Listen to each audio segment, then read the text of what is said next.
Welcome to Lead with Clarity. This is a space for leaders who want to grow without losing themselves in the process. Each episode is a short reflection on leadership, influence, and the inner work that shapes how we show up for others. It's not hype, not noise, just clear thinking for the journey of leading well. Today's episode is entitled Perpetual Optimism, Colin Powell's Force Multiplier Principle. Here we go.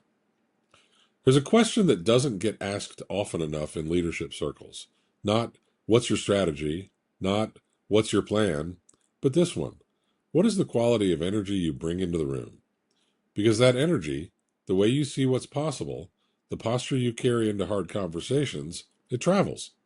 It moves through teams faster than any memo ever could. Today's episode is about that. It's about what Colin Powell understood that most leaders miss. Powell said it simply. He said, perpetual optimism is a force multiplier. 6 words that carry enormous weight. This wasn't a motivational poster.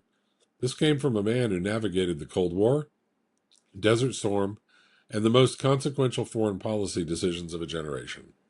When he talked about optimism, he was talking about operational effectiveness. Think about the leaders who shaped how you work today. Not the ones with the best PowerPoints, the ones who made you believe the problem was solvable, who walked into a room with the crisis already in progress and somehow changed the temperature. That is force multiplication. One person's internal orientation producing exponential output in the people around them. I've watched this play out repeatedly with leaders I've coached. The executive who carried visible anxiety into budget reviews watched their team produce defensive, self-protective work. The one who walked in grounded, clear, and expectant got creative thinking, candor, and solutions. Same team, different energy entering the room. Here's where most people get this wrong. They hear optimism and they think Powell's telling them to be cheerful, to be positive, to look on the bright side. That's not it. It's not even close. Perpetual optimism is not the absence of difficulty. It's the refusal to let difficulty define the ceiling. It's a disciplined stance, not a feeling.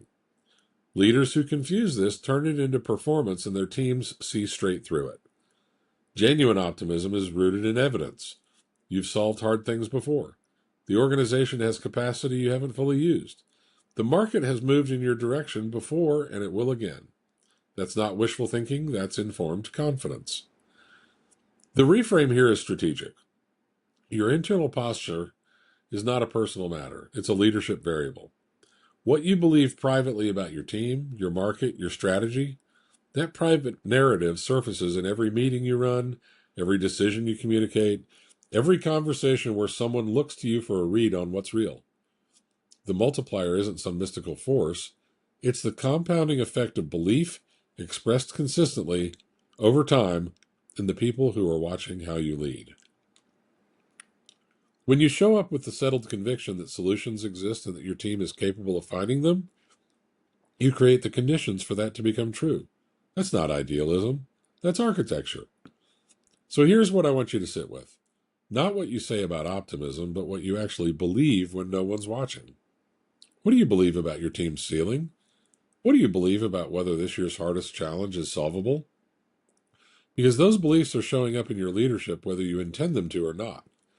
The leaders who sustain high performance, not just in good markets, but in hard ones, are the ones who never fully surrender to the weight of what's difficult. They hold something forward, not blindly, but deliberately. That's the posture Powell was pointing at. And it doesn't require a moment of inspiration. It does require a decision. Perpetual optimism is a force multiplier. Not because it feels good, because it changes what's possible. Your outlook sets the operating temperature of your organization. Your private narrative becomes your public leadership. The energy you bring into a room does not stay with you. It moves. The question isn't whether you're an optimist.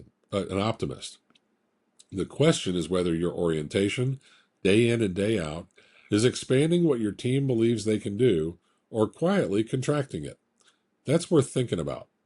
Lead with clarity.